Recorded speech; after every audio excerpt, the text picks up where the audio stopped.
Hey, thank you for inviting me today. My name is Ken Yarbrough. I'm a candidate for District 58. My wife and I, we've lived here all of our lives, have 38 years of marriage and 5 kids, 10 grandkids. We're all involved in sports.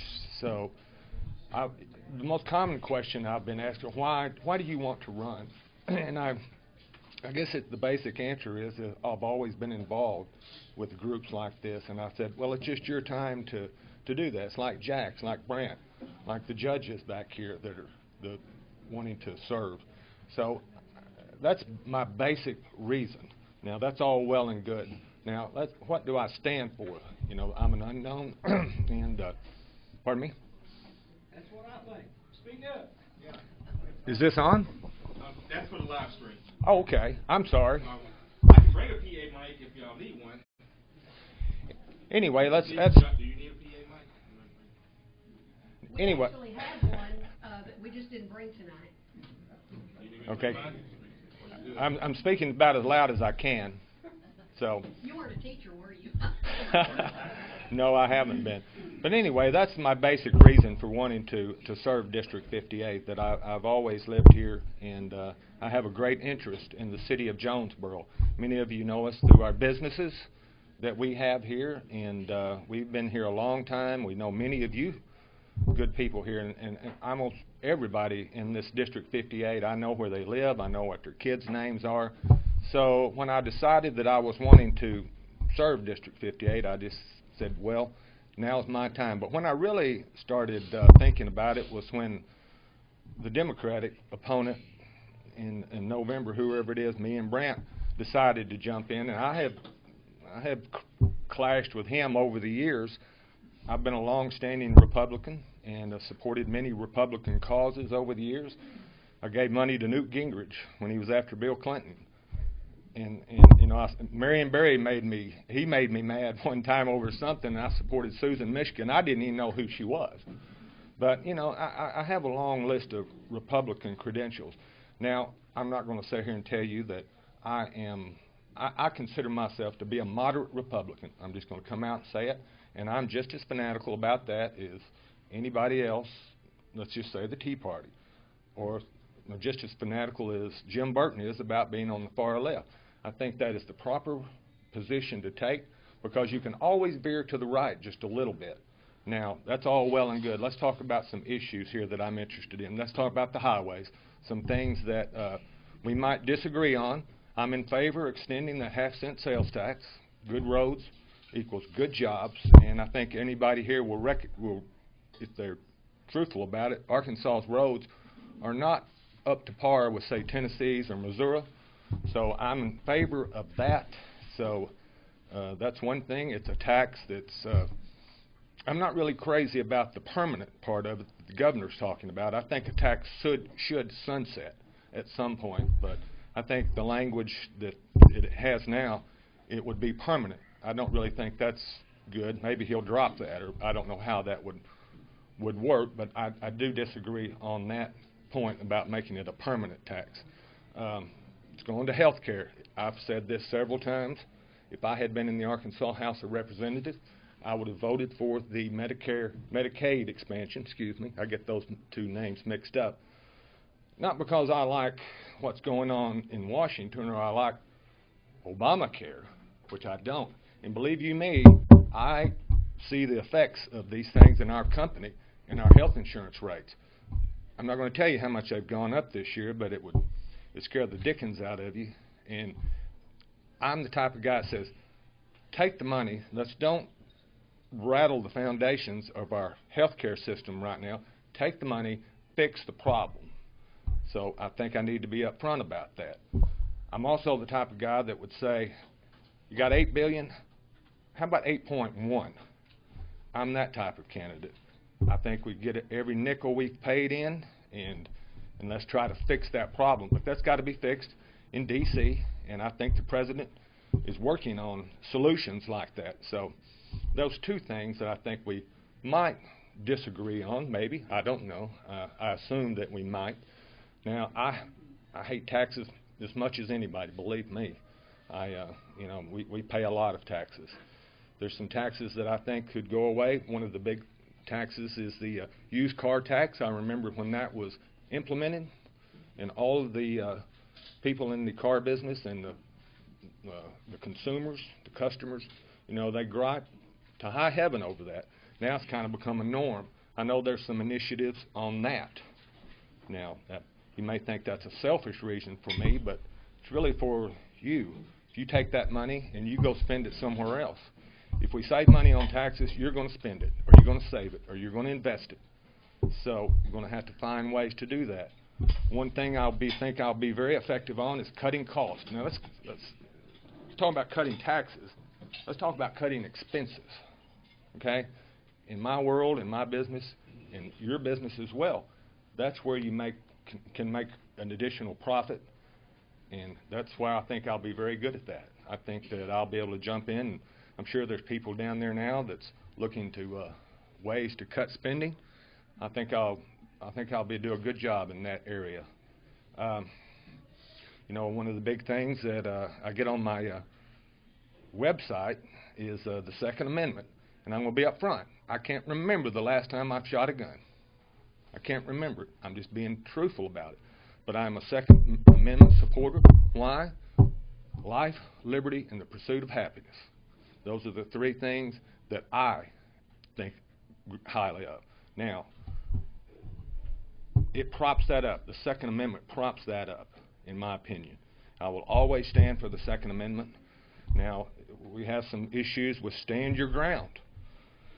I have to fall in line with our law enforcement on that. Correct me if I'm wrong, Bobby, or Bran, or anybody, but they thought that it was not a good thing to do. I think the legal minds thought it was not a good thing to do. It opened up too many doors for too many bad people to get away with too many bad things. Now, I am in favor of stand your ground enhancement in our home. I think there's some things there that can be done. When someone crosses our threshold of our home, you made a mistake. Right now, you know, if someone starts fleeing, they have, you know, a gun to your head, you know, you better just let them go, or you're going to be the one to get in trouble. Now, that's an extreme example, but I believe that with all my heart that that's the way that needs to be. If you're going to stand your ground, I think it needs to be reworked, get the legal people behind it, get the police behind it, because I will always stand behind law enforcement. They do a great job, and you just have to take their word on it. And I think that they were opposed to that. So those are some things that I feel it's important that you know how I feel about them. I think there's going to be a difference between Mr. Smith and I on a few of these things, and that's fine. I've heard him say it before. This is America. That's why we like living here, because we can meet together and discuss things. And, you know, we may have differences of opinion, but that's what the ballot box is for. Vote for your candidate that you think can do a good job. My intentions are sincere, and I think I can do a good job for District 58. Someone talked about term limits. I'm a big believer in term limits, not because I think Mr. Smith shouldn't go back for another term, but because it brings fresh ideas. It brings fresh ideas to the legislative process. You know, just like I'm going to have some fresh ideas, just like Jack had fresh ideas when he came. I remember Jack and I, back a long time ago, when I was on the school board, he brought the soccer team. And since we're talking about schools, you know, Arkansas has made great strides in the past several decades. I can remember when I was on the school board 20 years ago, I think we ranked number 49th, maybe, on some polls. But I think there's some things that we can do. That's where the highway tax comes into play. Some people want to dip into the general fund. Sooner or later, it's going to dip into education. So I hope that I've explained myself, and I appreciate you inviting me, and I really do. Is that it? Thank you.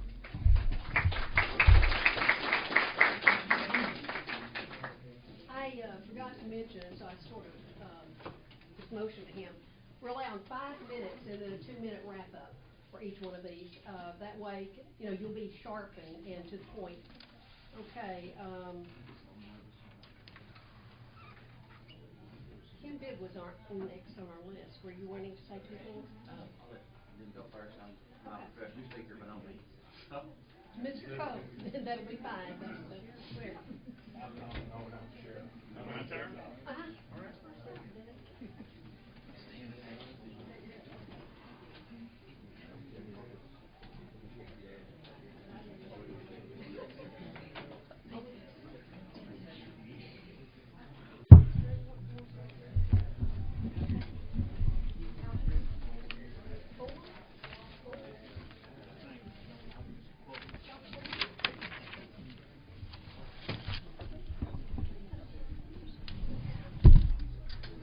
You'll have the timer out for us.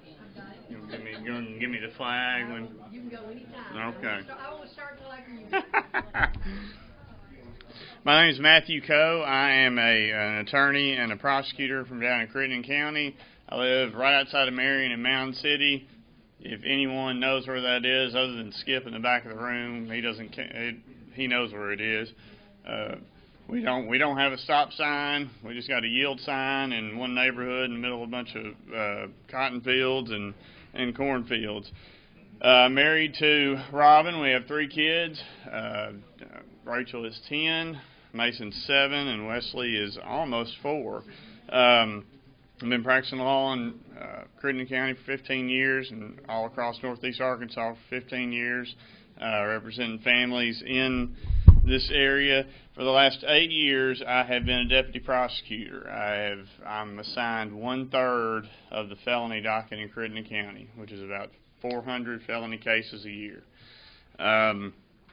I've litigated over 2,000 cases in 15 years. I have basically cut my teeth in the courtroom from day one. I'm running for circuit judge for Division 8. As some people have said, these divisions, or these circuit judges positions, they aren't very fancy, they aren't very glamorous. People would rather vote for representatives, senators, things of that nature. But we're going to have 4 contested circuit judge races. Division 8, I believe, is unique because of the caseload. John Fogelman was the judge. He has recently retired. He was a judge for 25 years. He's out of Marion. The office is in Marion. Division 8 handles over 60% adult felony cases, and the rest of it is civil jury trial cases. Doesn't handle any juvenile court, doesn't handle any DHS court.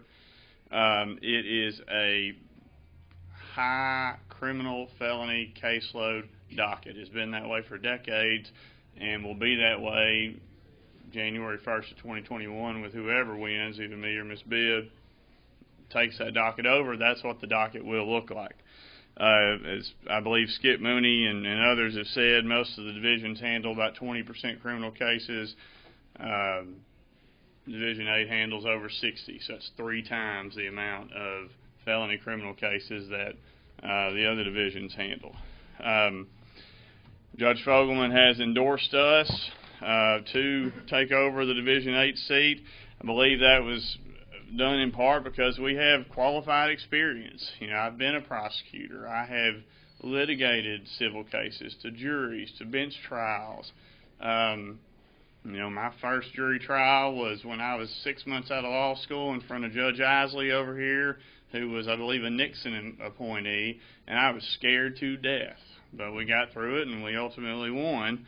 I'm the only candidate for Division 8 with significant adult felony criminal experience and significant civil jury trial experience.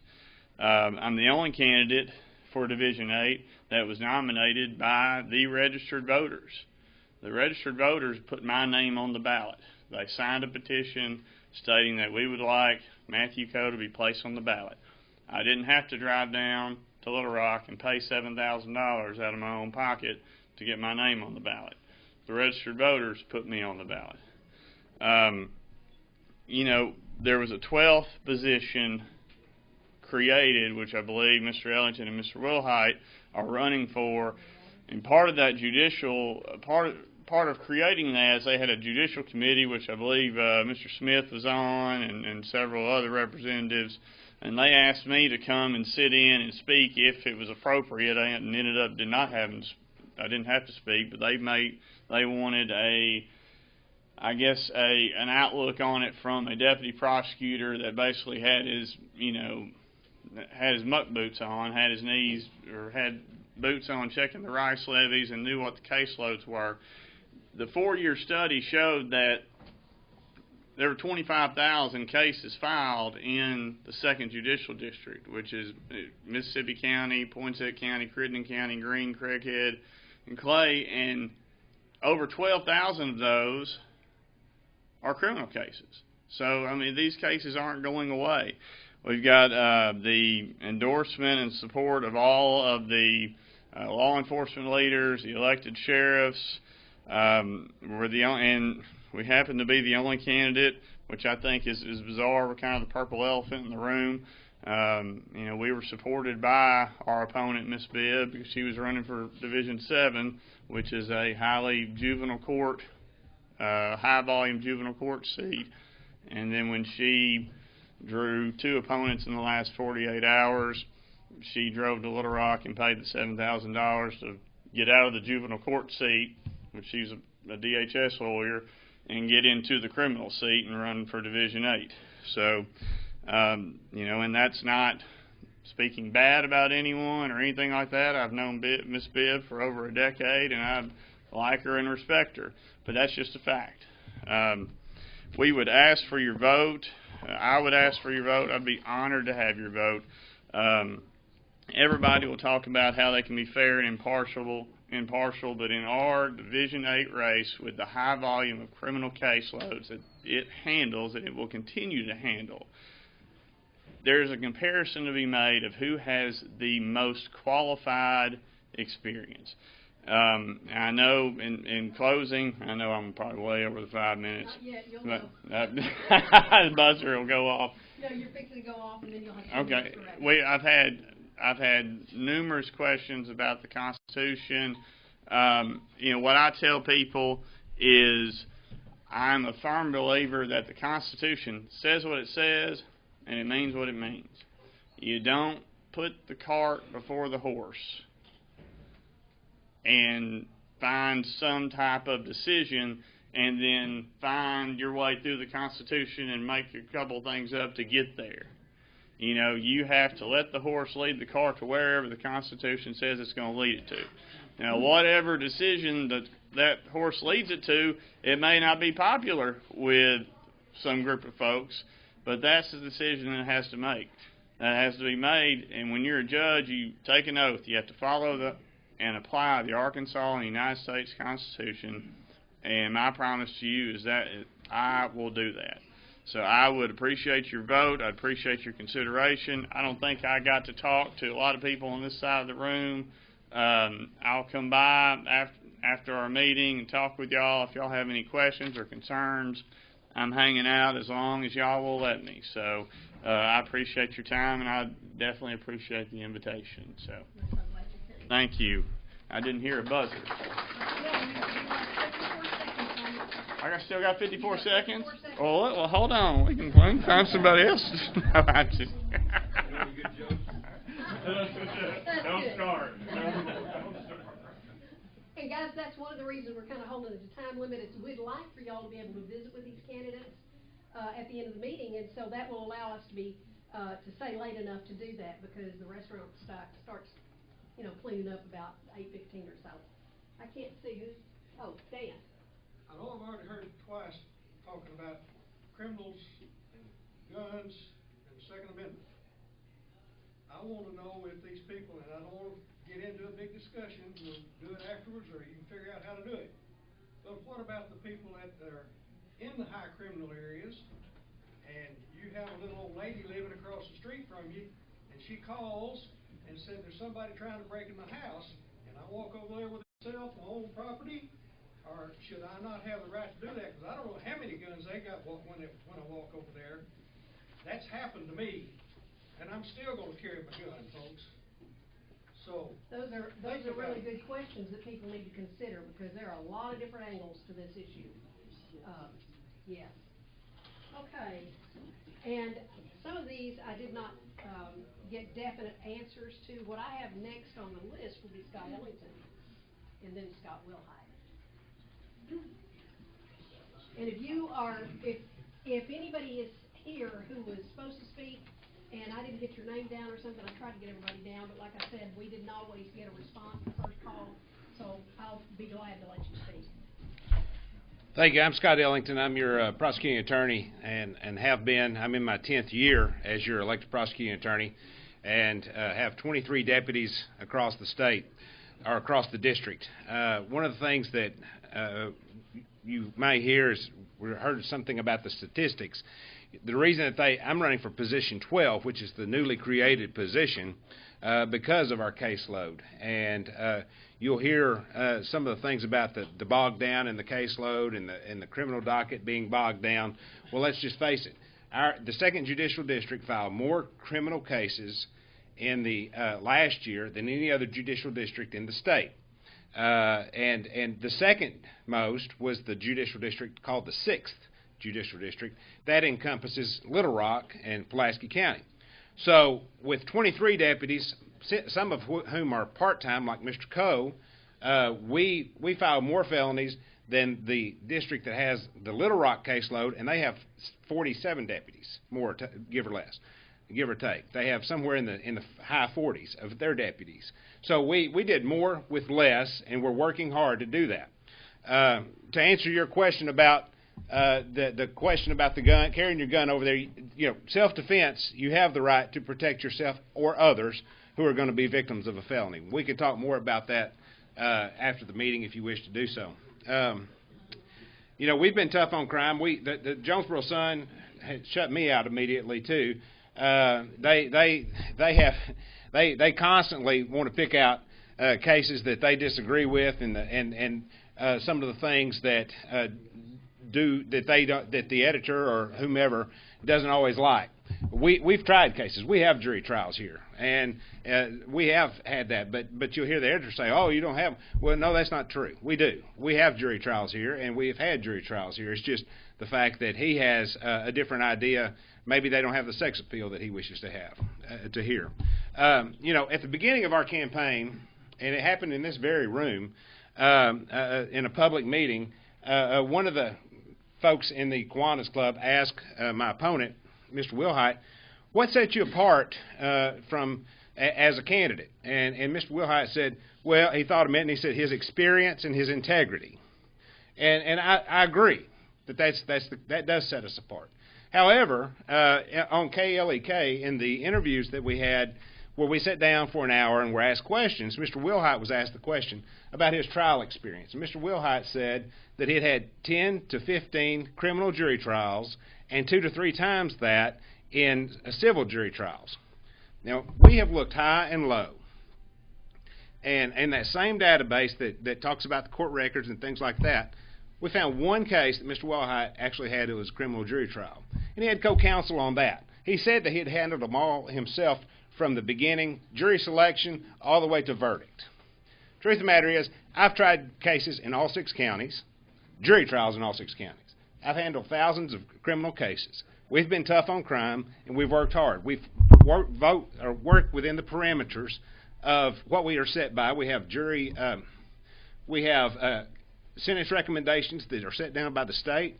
We follow those, and sometimes, we hear about the low-level drug offenders in filling up our prisons and causing all that cost. That's not true, because we have to follow the recommendations, and someone has to earn their way to go to prison. But as soon as we get to the chance, we put them there, and that's our job. We get accused sometimes of it's our goal to fill up the prisons. It's not really our goal. It's our mission to do that. We want to put criminals in prison. And we do that all 6 counties. So as we talk about the things that we do, and one of the things that I was talking about was the experience. I've been in court for the last 10 years as a prosecutor. I'm in my 10th year as the elected. I have 9 years completed, and I do go to court. I don't sit behind my office all the time. There are cases, you remember the miscounts murder that happened at Bay. We took that guy to trial. I have select trials that I do, but a lot of my work is administrative. So that's why I have 23 deputies who are very able-bodied. Mr. Young's one, Mr. Coe's one, and they work hard doing that for us. So that's where we go, and that's what we do. Ask about the Second Amendment. I'm the first prosecutor that I recall, the first one or two, that wrote the letter. As soon as Act 746 was passed, I wrote the letter telling my deputies we're not going to prosecute anybody unless carrying a weapon you can show the criminal intent to do wrong. So I wrote that letter back in 2014, and have stuck by it. Sent that out to the sheriffs and the police chiefs as well as we did that. So if I have a problem with the Patriots of Act 746 or anything like that, I don't understand, because I sent out that letter and we've held to that all the way through. I think I've come and run out of soap, and it's hot in here, and y'all are going to hear a lot more people talk, so I can step aside unless you need to hear something else from me. Thank you for your time.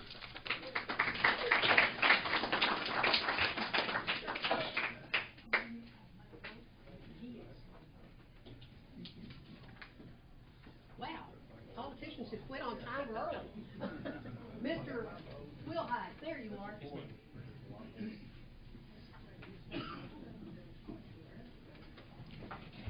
My name is Scott Wilhite. I've been a lawyer here for 31 years. I want to thank Mr. Ellington because I do believe integrity is more important than winning an election.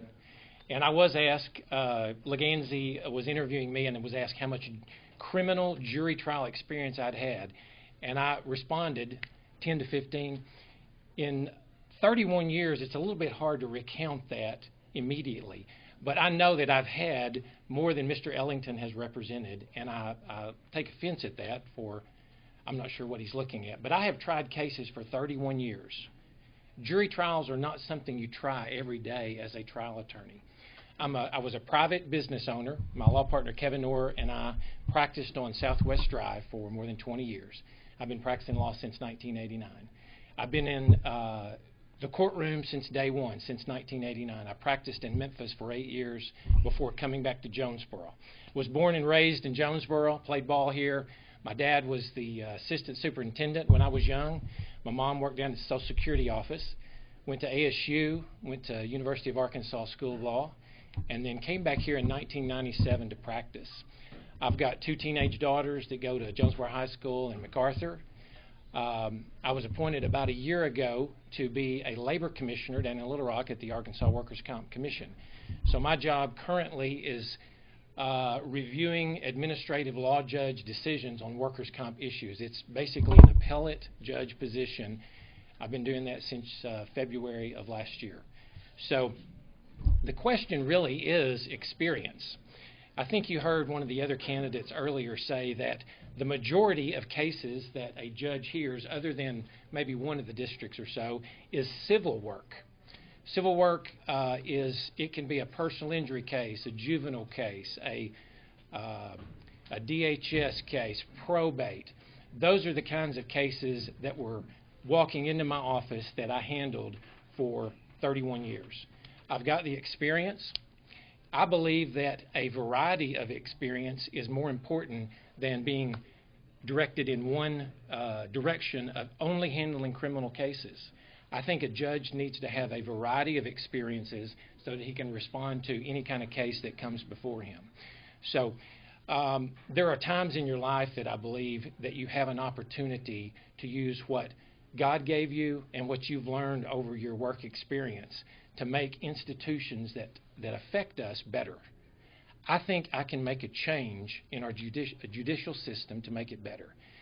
The problem we have, when Mr. Ellington took over, I think this is what sort of got this all started, in 2010, there was a backlog of 2,000 criminal cases in Craighead County. We were filing about 1,600, and we were resolving about 1,600 every year. Well, unfortunately, the number of cases and the percentage just kept dropping and dropping. So in 2018, There were about 2,100 cases filed and only about 737 resolved. And the backlog is around 5,200 as of 2018. So we're going in the wrong direction. We've got to be more efficient. We've got to find a way to maintain constitutional protections for litigants, but be more efficient in the way we handle cases. I want to make a change to do that. I would love to have your support, and I just want to thank you for allowing me to be here. Scott, Yes, sir. I have a question that you and Mr. Elliott both have said about the caseloads and everything. Is there not anything that you can do or we can do in contacting the Attorney General about evening that workload out or getting more help? Well, I think this position 12 was created, I think, in part to alleviate some of that problem. We had 11 positions, and 3 of those are contested. So this is an additional judicial position, and I hope it does help alleviate that. But that's just criminal cases. Thank you. Yes, sir. Any other questions? Thank you very much.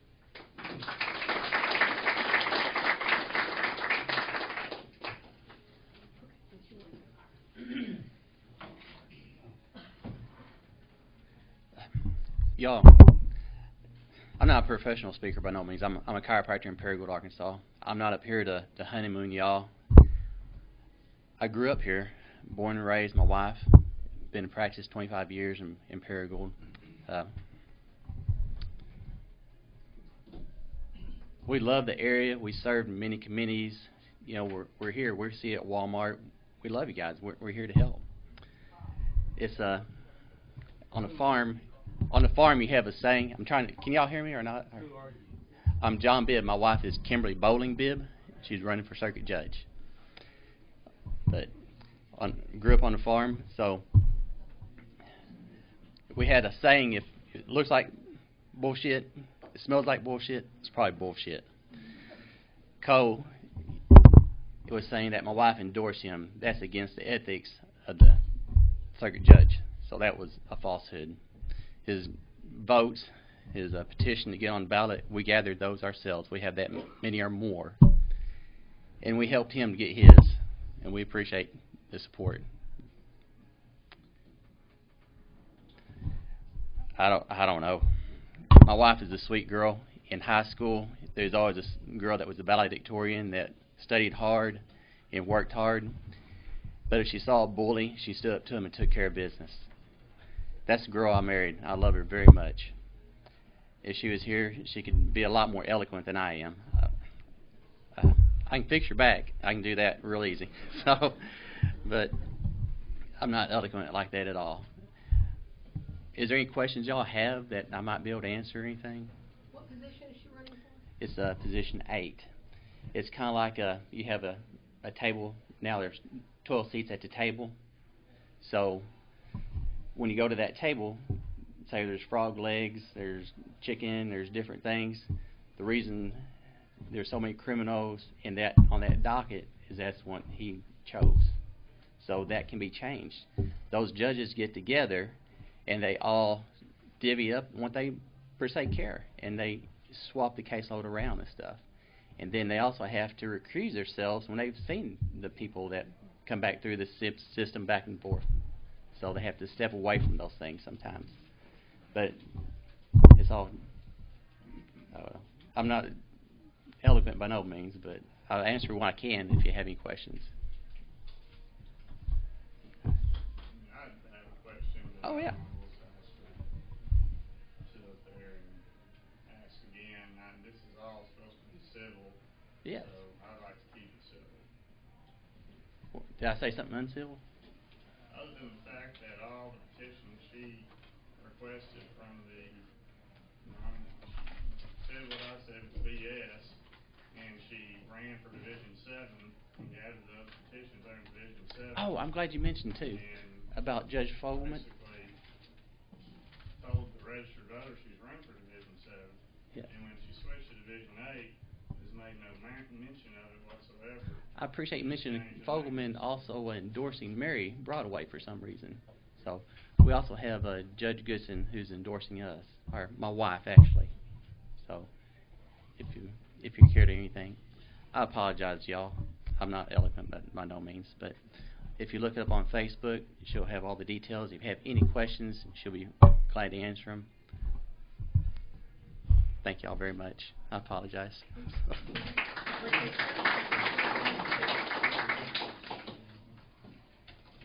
Okay. And I have Phil Hendricks as next.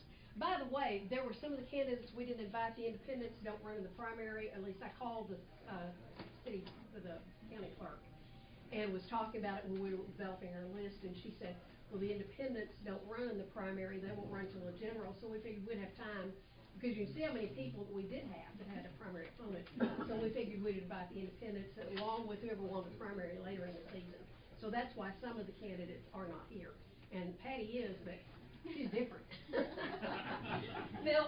Yes, ma'am. Had to get around my roll here. We pack everybody in like sardines. Yeah, really? I am definitely not a public speaker, so I'm going to make this pretty short and sweet. I'm Phil Hendricks, and I'm running for District 3 JP as a conservative Republican. I was born and raised in Jonesboro, attended Jonesboro Jonesboro school system. I attended ASU for a few years, and got drafted and went to the military. I was a MP and went to Vietnam. I came back after getting out of the military. I joined the police department. I stayed with them for a few years and continued to go to college and wound up going to nursing school, and I worked in the emergency room for 6 years, I believe it was. And after that, I left there and I went to Hytro, stayed there for 25 years in sales, and I was also the director of security there. Part-time while I was at Hytro, on weekends, I worked at the ER in Batesville for 3 or 4 years. I worked in West Memphis ER for 3 or 4 years. I've been around the block. I've got three kids. They're all grown. I've got 5 grandkids, and I've got 2 great-grandkids.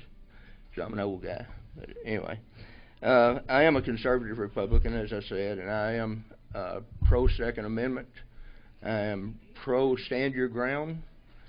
I know that the police officers kind of don't like that, but, and I was a police officer, so I can talk in this respect. Police aren't always there when you need them. So, you know, you need the authority to protect yourself, and I really believe in that. I'm also anti-red flag. I think that unless someone is adjudicated being not mentally stable, they should have the right to carry the gun. And I'm pro-life, and I also oppose tax increases. And that's about all I have to say about me. Gee, sounds like you've been running for the Tea Party.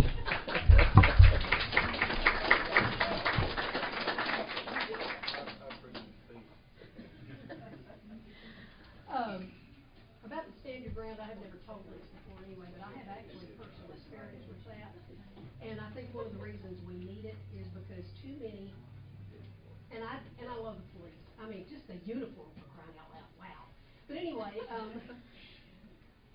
I love the police, but the thing about it is I know someone personally that had a break-in. And it involved guns, it involved more than one person breaking in and moving outside and whatnot. And that person was told if they had fired their weapon, they would have been arrested. That's here in the state of Arkansas. It's here in northeast Arkansas. That really concerns me. I know that personally, and I know it's the truth because I know the person. They called me in the middle of the night to tell me what had happened. So that's why I am very pro-stand your ground. We're not the people who are threatening people. We're generally the ones who are being threatened. But anyway, enough for that lecture. Okay, Patty, I think you're on. About 5 minutes, Patty, do I need to start? I know you're used to that. I know.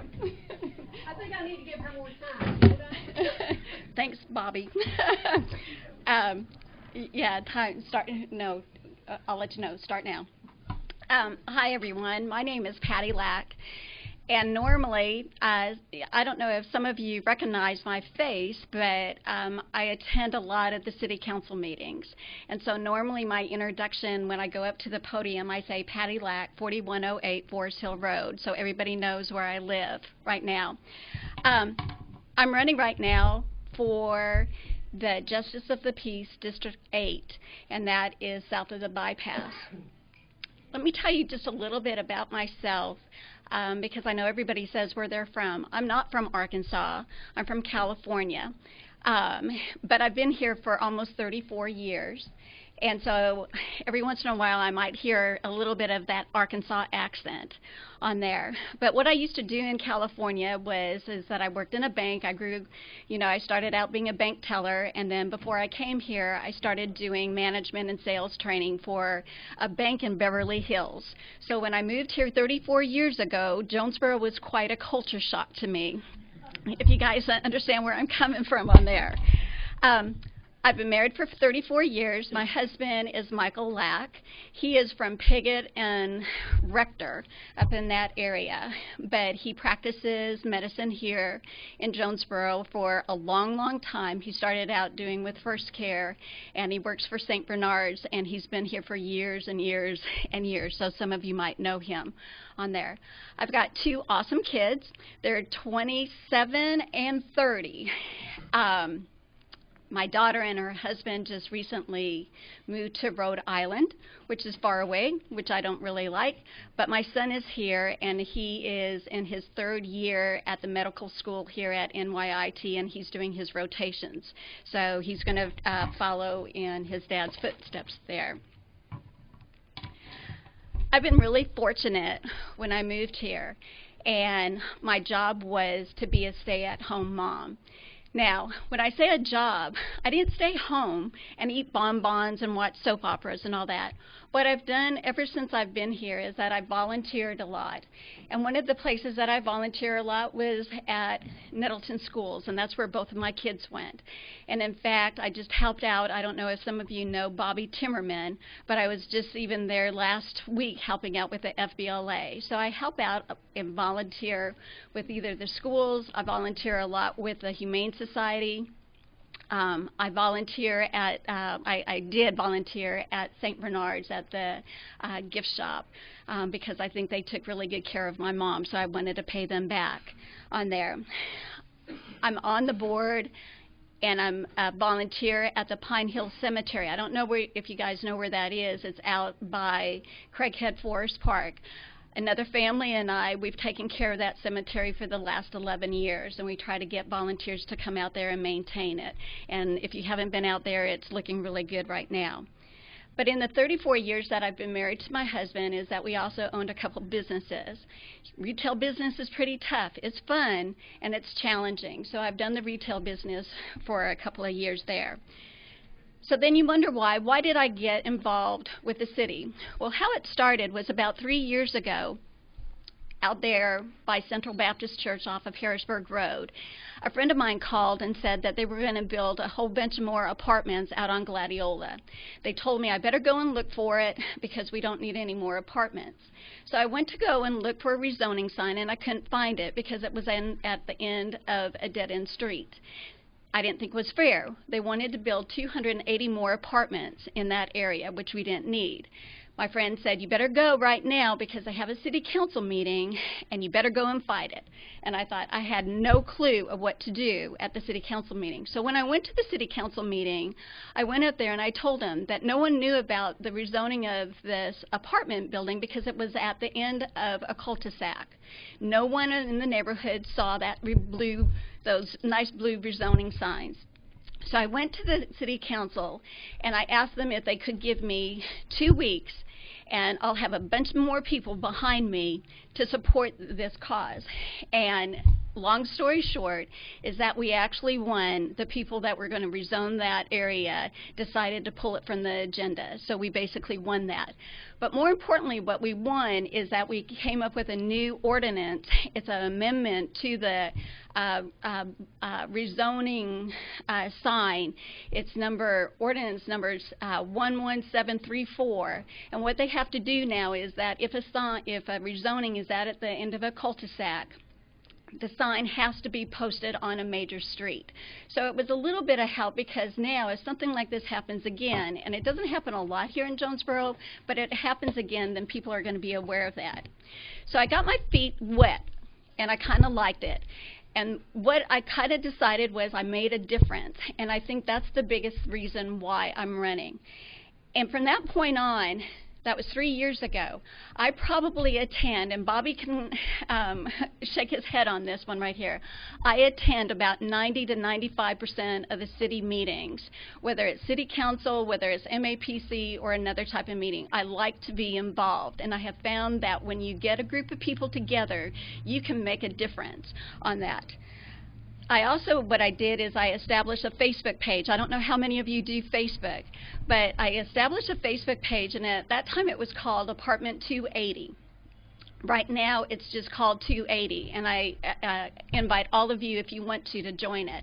But what this Facebook page does is that I announce city meetings, I announce county meetings now, I put what the results are. I put what is going on in the city, which is beneficial. I put job openings. I also have KLEK. He streams his program tonight, and he also streams a lot of the programs that he has. But I also stream a lot of the city council meetings that are there for people who don't attend. So it's a really beneficial Facebook page, so I invite you to join that page.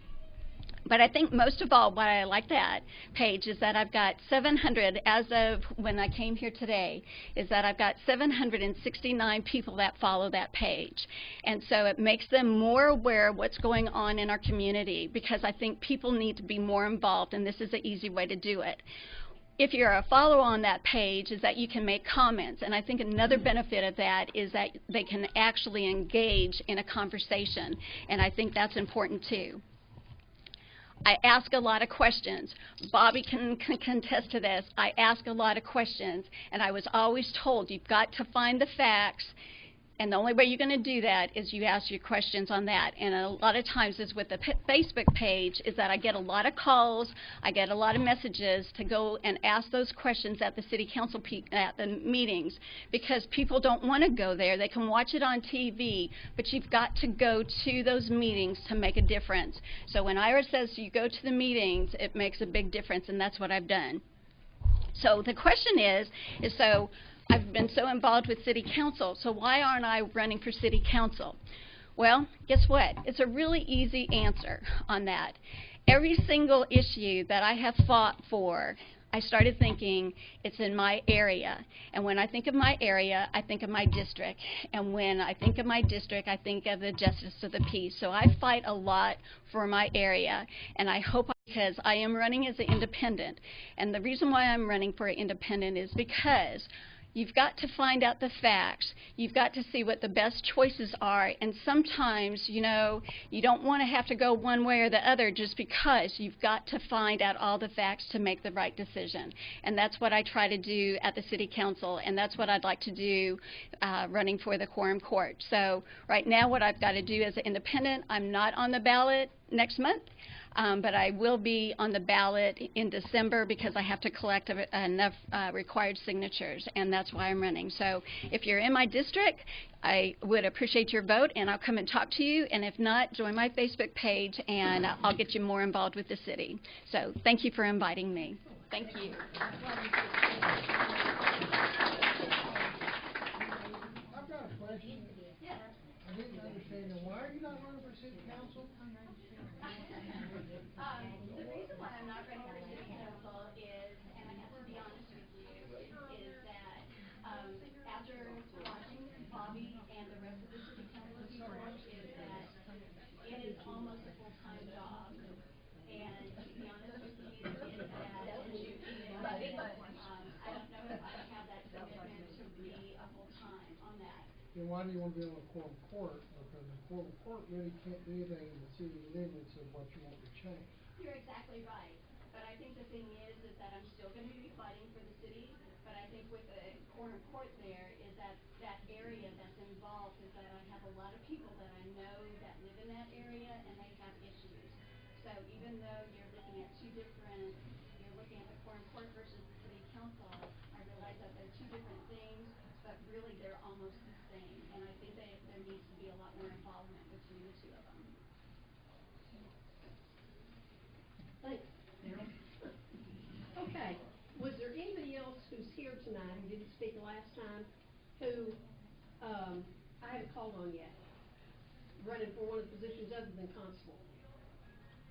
Oh, yes, that's right, you were the last, yes. Come on. Once I saw your name down there, you'd already spoken.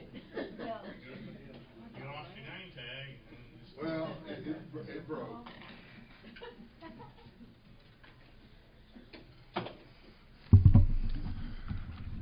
Good evening, how are y'all?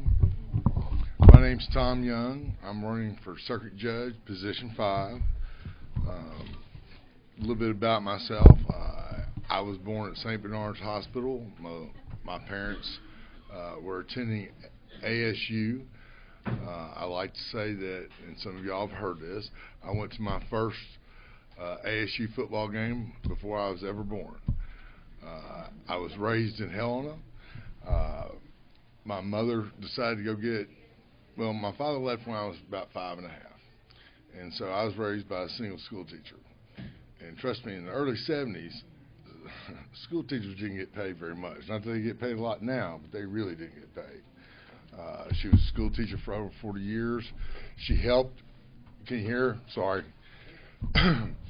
She raised me on her own. I worked my way through high school, college, and law school. When I graduated, I'm going to come back to this area because I believe in giving back to the people that helped you. And this is my area. These are my people.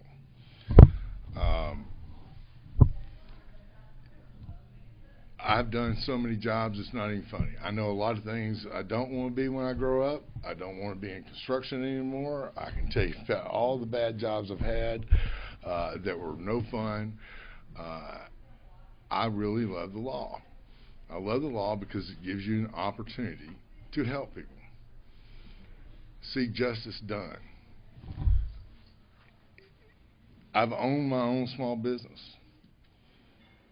Trust me.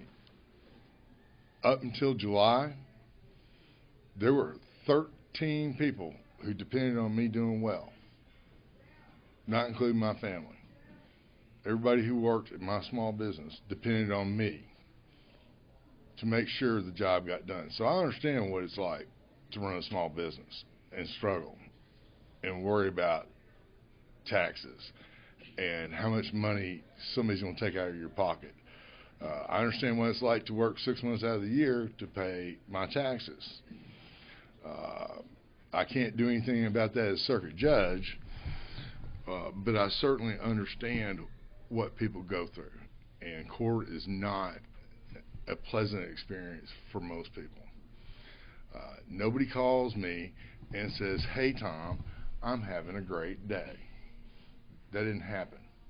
People call me because something has gone very bad in their life. For 21 years, I did a criminal defense practice. I've also tried every kind of case you can imagine. Week-long jury trials, week-long civil trials to a jury, week-long bench trials, divorce, child custody, juvenile. I've tried it all. In 2013, I went to my beautiful bride of 26 years, and I asked her if she would mind us making considerably less money. And she asked me, well, how much? And when she got off the floor, she said, why? Well, I'm from Crittenden County. We've lived in Westminster, raised our children. Both my daughters are attending Lyon College on honor scholarships. Thank you, Lord, because they don't pay deputy prosecuting attorneys like they do criminal defense attorneys. That being said, I asked her if she would be okay with that, because it's a family decision, because my town had become so incredibly violent. Our crime rate, violent crime rate, not just crime rate, violent crime rate, was 877% higher than the national average. And I had to look, because my kids were in high school. Am I part of the solution or am I part of the problem? Because, no offense, I was good. I didn't lose. So, that being the case, if I'm very good at that, and I'm helping those people by defending their rights, am I part of the problem, part of the solution? Well, I want to be part of the solution to the violent crime problem. So since 2013, I have tried more jury trials, and that's not including what I did as a defense attorney, a civil attorney. But since 2013, I've tried more cases to juries than my opponent has in his entire 36-year career. We're about to lose 100 years of judicial experience, not legal experience, but judicial experience. And it's not, look, my mom's got a driver's license. She's had a driver's license for 40 years. That does not mean that she needs to get into the Indy 500 and drive. You need to actually have those qualifications. So just longevity, that's not a qualification. It's the type of work you've done. I heard some talk about the fact that my opponent got on the ballot through signatures and I had to write a check. That is an absolute true fact. What he left out was that while we were gathering signatures, I was trying 3 different cases. Well, 2 4/5. Tried a case week long where a lady broke into a man's house, threw acid on him and his 13-year-old son. And you ask the attorneys in this room, for every hour in the courtroom, there's at least 5 hours worth of prep work that goes into that. So it's not just what you see that time. That isn't how it works. To win, and I've won, I've never lost a case in Crittenden County, you've got to do a lot of work. So I did that. As soon as I got out of that, I was involved in a murder case in Poinsett County that he decided at the very end he was going to take the offer, 50 years. And the reason we allowed that to happen is I would have had to put a 6-year-old girl on to testify in front of a group of strangers about how she saw her father be shot to death in front of her. After that, I got involved in a case in Greene County where a pedophile raped a 12-year-old girl on the autistic spectrum. So in reality, she was closer to 7. And I drove up here all the time. Obviously had to make a bond with the victim in order for her to feel safe when I had to ask her horrible questions, because our law requires us to present the proof. So no, I didn't get censures, but you know what? I'd gladly pay that money again to get justice for those people.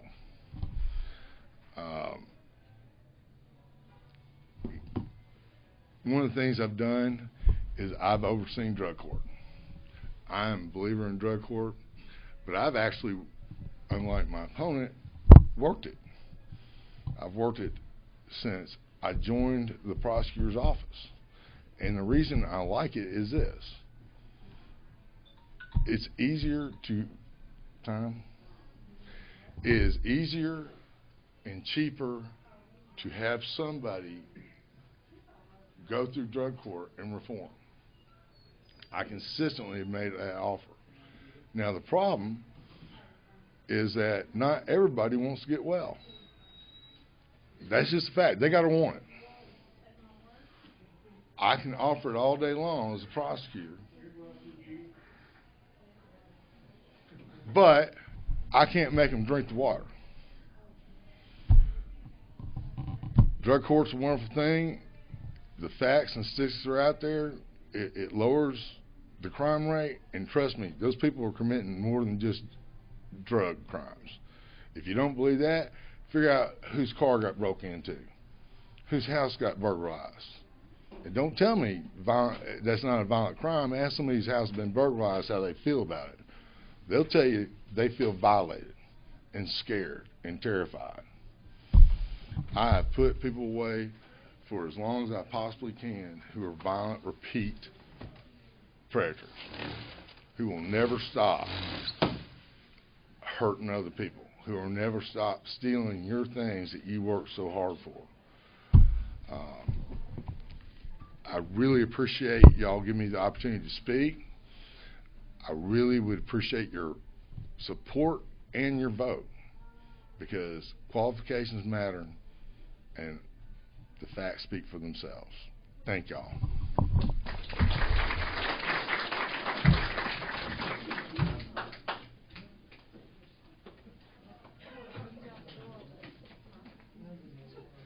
Okay. Is there anybody else that I've forgotten? And who are you and what are you running for? I'm sorry? John. Oh, okay.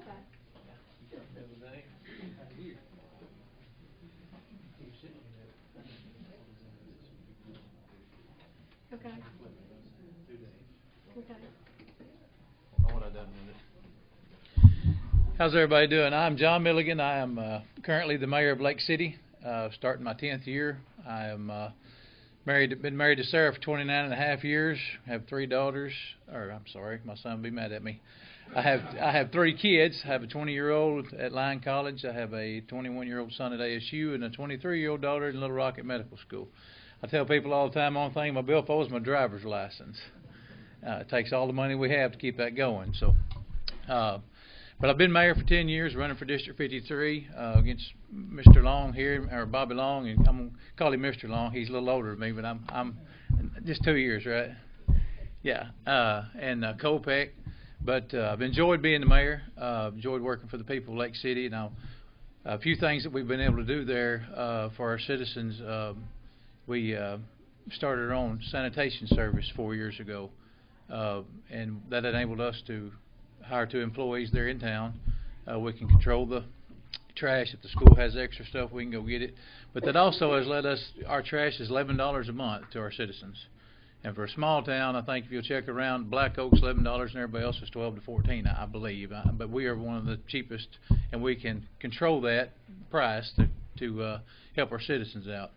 And another thing we've done, I know Maria heard me tell you this, talked about this before, we have a $1.65 mosquito charge per household. Well, when I took over, that was going into the water department. Well, it made that look really good, but we took that out, made its own entity, and since then, that $1.65, we have a truck, we hire a part-time guy in the summer, spray 5 or 6 nights a week, and now we can spray with a helicopter or airplane 3 or 4 times a year. So we've took that money, tried to better what our citizens give us and make their life a little better. And battling mosquitoes is a pretty tough deal over where we live with the river so close. And another thing that since I've been mayor, we 2017, our courthouse, they had a situation where their courthouse come up. And I worked with all the mayors that's in District 53 actually, and then the Judge Ed Hill and Dan Sullivan. And we was able to go to Little Rock and get that bill stopped. I don't remember the number of the bill, but was able to get it stopped. So I've worked for the people of District 53 already. It's not, at the end of the day, it's not about me or anybody that serves the people. It's about the people who pays our salary at the end of the day. That's who it's about. It's about y'all.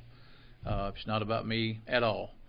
But I enjoy doing it. I enjoy working for the people. I'm a Second Amendment supporter. I believe that there's no room for red flag laws of any kind in that situation. I'm pro-life, but I enjoyed working for the people in Lake City. I enjoyed working with the other mayors around, and worked with Dan over the few years, worked for Senator Cooper on a few things, and Steve been in Little Rock, seen Mr. Ladyman there several times. But anyway, I appreciate y'all's support, and you vote if I can get it. But like I said, at the end of the day, it's not about me or any. If you're a public servant, it's not about you. It's about the people that you serve. And at the end of the day, I want to go home and sit down and realize and hope and pray that at the end of the day, the decisions I've made has been the right ones for the people that I do serve. So I make mistakes and I fall and I stumble, but I get back up and dust myself off, and we try to make the right decision. So anyway, y'all have a good night. Boy, and y'all stay up late too. It's thank you.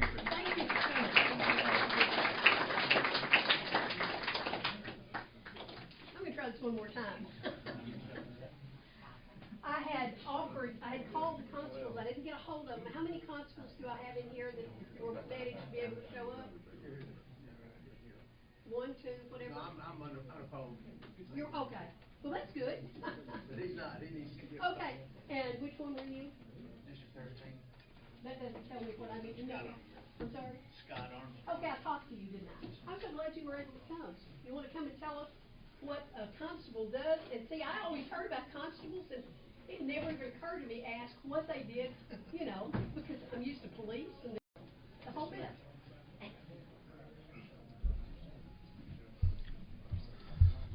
My name's Scott Armstrong. I'm from down at Bay. I'm running for District 13, and District 13 is pretty big. It runs from Bay, Cache, and Egypt. And what we do to constables, they back up our county, our cities, up at Bay, Egypt, and Cache. And it takes about $50,000 a year for an officer for the county to hire. Whereas constables, they're volunteers. I think we get a gas allowance of $450 a year, something like that. But we volunteer our time for the county and back up our officers when they're needing help, like working accidents, bad weather, tornadoes, stuff like that. And I'm not much of a speaker, but I appreciate your vote. I'm running for District 13, and I'll help you any way I can if you vote me in. What you do, and what have you done as a constable? Some of the things. See, I've not been a constable yet. Okay, so you're just running. What do constables do? If I were to pick up the phone, what would I call a constable? Same thing as a Craighead County officer. Okay. I got to go to school for 130 hours, do the training, everything cop does. That's what I'll have to do. And we're the same thing as the Craighead County, your police, but our time is volunteer. And we're there to back up of just anything, car accidents, robberies. That's like Jerry Allison. He sits down there on the Highway 351 at that Dollar General. It's bad down in there. Keep from getting robbed. That one guy on 351 got robbed, but Jerry's didn't. It's on 141. We just volunteer our time for people that needs us. Where the county ain't got time to go by. They're busy. So then you kind of function as backup? Yes, ma'am. Yeah, we're backup, like I said, for storms and just anything the county needs us for, the city needs us for. That's just like down in Egypt. That chief police down there, he's needing some help down there. Apparently the constable that's working now ain't too work brickle. So they're needing people that's going to work. And I'm willing to volunteer my time for it. And I'll make you a good constable, and I appreciate your vote. Thank you.